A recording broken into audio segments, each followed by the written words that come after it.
ಸ್ನೇಹಿತರೆ, ಕನ್ನಡ ಚಿತ್ರರಂಗದಲ್ಲಿ ಖಡಕ್ ವಿಲನ್ ಅಂತ ಹೇಳಿದ್ರೆ ನಮಗೆ ತಕ್ಷಣಕ್ಕೆ ನೆನಪಾಗೋದು ವಜ್ರಮುನಿ. ಅಂತಹ ಅತ್ಯದ್ಭುತ ಮಹಾನ್ ಕಲಾವಿದರಲ್ಲಿ ಅವರು ಕೂಡ ಒಬ್ಬರು. ಅವ್ರನ್ನ ಮಹಾನ್ ಕಲಾವಿದ ಅನ್ನೋದಕ್ಕಿಂತ ಅಂಥವರು ಇನ್ನೊಬ್ಬರು ಬರಲೇ ಇಲ್ಲ ಕನ್ನಡ ಚಿತ್ರರಂಗಕ್ಕೆ ಅಂದರೆ ತಪ್ಪಾಗಲಿಕ್ಕಿಲ್ಲ. ಅವರಿಗೆ ಸರಿಸಾಟಿಯೂ ಕೂಡ ಯಾರೂ ಇಲ್ಲವೇ ಇಲ್ಲ. ಪ್ರಚಂಡ ರಾವಣ ಅನ್ನೋ ಹೆಸರಿನ ನಾಟಕದಲ್ಲಿ ಅವರು ಮೊದಲು ಬಣ್ಣವನ್ನು ಹಚ್ಚಿದ್ದು. ಅವರ ಕಂಚಿನ ಕಂಠ ಹಾಗೂ ವಿಲನ್ ಪಾತ್ರದ ನಟನೆ ಹೇಗಿತ್ತು ಅಂದರೆ ಅದನ್ನು ವರ್ಣಿಸಲು ಅಸಾಧ್ಯ. ರಾವಣ ಅಂದರೆ ಅದು ವಜ್ರಮುನಿಯೇ ಅನ್ನುವಂತೆ ಆ್ಯಕ್ಟನ್ನು ಮಾಡಿದ್ರು. ಅದಕ್ಕೆ ಪರ್ಯಾಯವಾಗಿ ಇನ್ನೊಬ್ಬ ನಟನನ್ನು ಕೂಡ ನಾವು ಕಂಪೇರ್ ಮಾಡಲಿಕ್ಕೆ ಇಲ್ಲಿಯವರೆಗೂ ಸಾಧ್ಯವೇ ಆಗಿಲ್ಲ.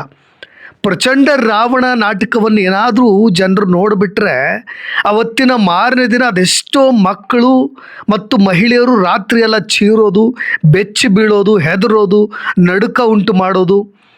ಕನಸಿನಲ್ಲಿ ಇದೇ ಪ್ರಚಂಡ ರಾವಣನ ಪಾತ್ರವನ್ನು ಮಾಡಿದಂಥ ವಜ್ರಮುನಿಯೇ ಕನಸಿನಲ್ಲಿ ಬಂದು ಹೆದರಿಸ್ಬಿಡ್ತಾ ಇದ್ರಂತೆ.